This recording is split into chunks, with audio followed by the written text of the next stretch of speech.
Today, I'll be showing you around a seaside living concept of ESTANZIA ENCLAVE here at Barangay Halayhay, Tanza, Cavite. My name is Realyn and ako po ang inyong makakasama sa paghahanap ng dream house niyo.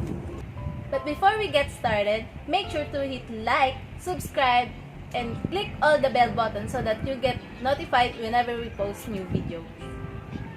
And also, we're on Facebook, so please like and share our Facebook page. Developed by Raymolan Land, sister company of Asia United Bank or AUB and Republic Biscuit or Bisco.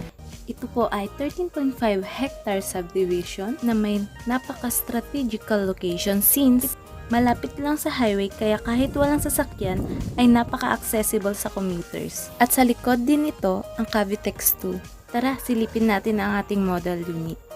Meron po tayong dalawang uri ng unit dito sa estancia which is Townhouse and Duplex. For our Townhouse, meron po tayong inner and end unit. Ang nakikita nyo po ngayon ay ang Duplex model po natin.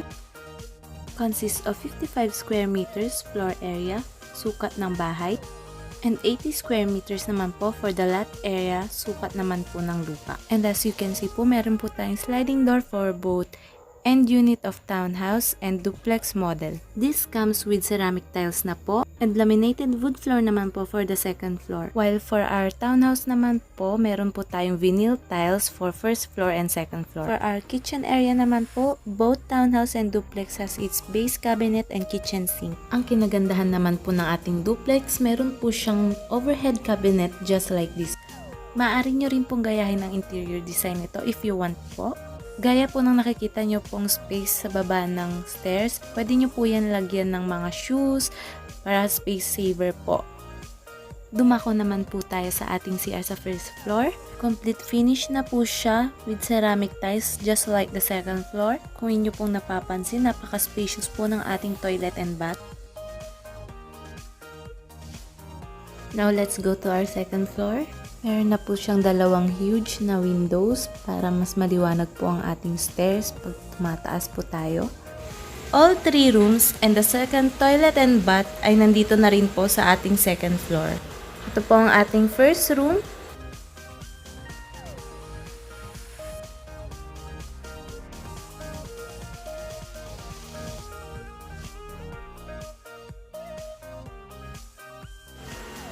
Second room.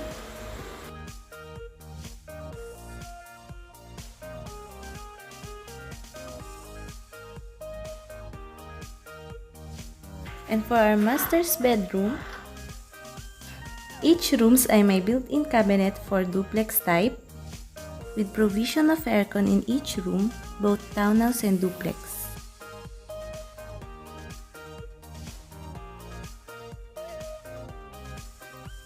And lastly, this is our interconnected toilet and bath. Complete finish na po siya, so wala na po kayong kailangan ipaayos.